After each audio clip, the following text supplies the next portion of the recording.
Welcome, everyone.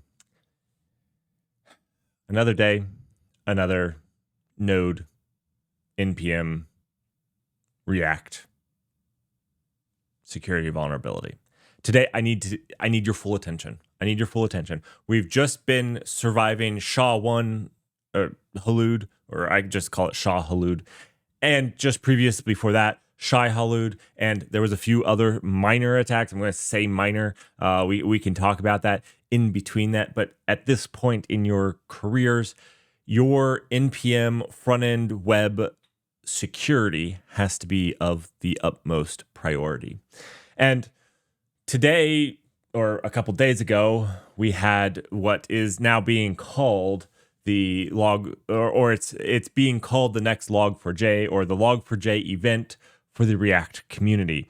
And I say React, but this is also Next.js. So if you use either one of those, please pay attention because it's very important. If you log in, you'll see this important security advisory here. It is very important. Please go ahead and follow through with reading it. There is a lot of information here on Next.js that is going to help you. And very specifically, what I want to point out is the thing that's going to help you is the versions that you want to upgrade to. So there's going to be these fixed versions. These are what you want to deploy.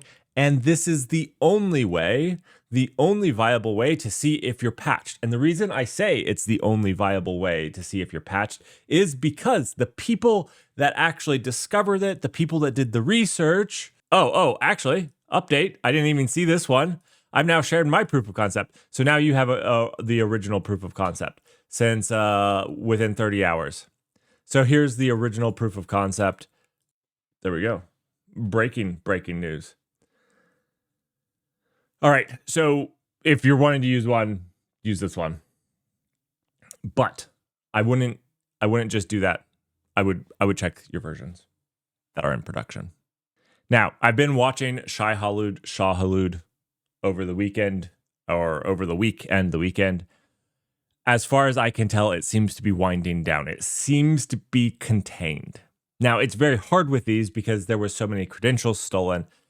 When do they find a new one to upload a package and leverage this attack again? This is why you need protections in place right now.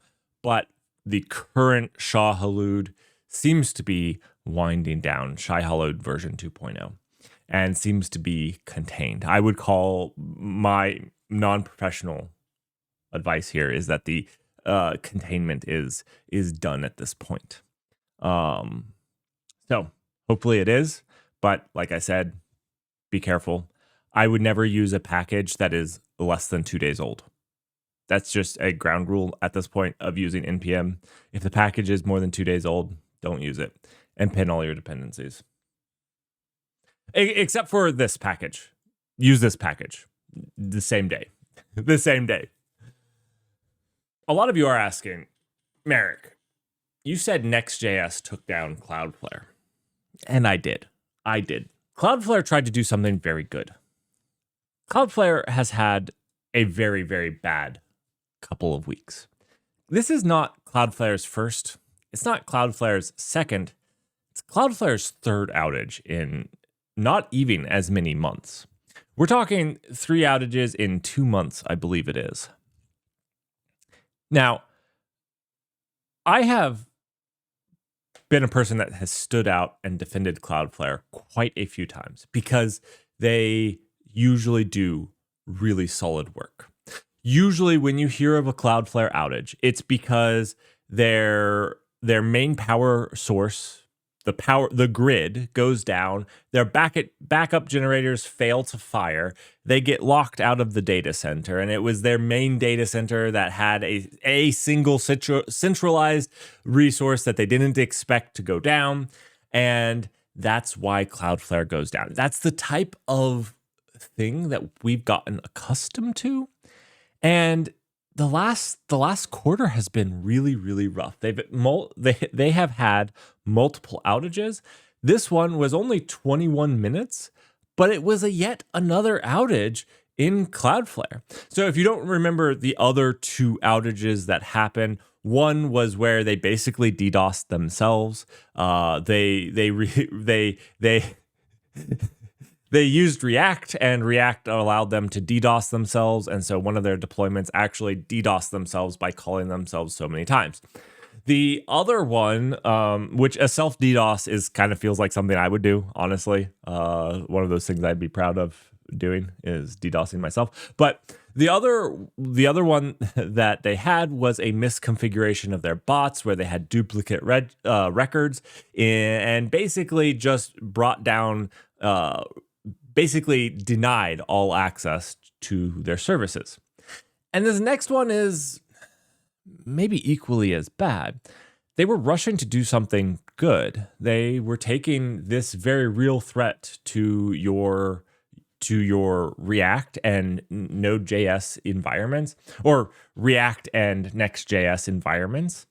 And React and Next.js have the large majority of the internet's front ends. Let's be clear. So this is the majority of people out there are affected by this. And they were trying to make sure you were protected. So on one side, I really love what they were doing here. Basically saying if you used Cloudflare, you weren't vulnerable to this. Oh, 25 minutes, roughly 25 minutes of total impact. I said 21. But at the same time, 25 minutes of impacted resources is not really acceptable for that. So we can read it. I'm gonna release this to you guys. Let's see. Now, they do make it very clear this issue was not caused directly or indirectly by a cyber attack on Cloudflare's system or malicious activity of any kind. Instead, it was triggered by changes being made to our body parsing logic while attempting to detect and migrate a industry-wide vulnerability disclosed this week in React server components. So basically, they were trying to make it so that you weren't vulnerable to React server components because they were pretty sure a lot of their customers weren't going to patch fast enough. And yeah. This is 100% the Azure Front Door Handbook to security. You see a security problem, you slam that front door closed and bolt it shut. You make sure that no traffic gets through because the best security is air-gapped. And that's what Cloudflare did. They air-gapped your system so that there was no security concern. These 28% of all of their traffic was 100% secure from a network attack.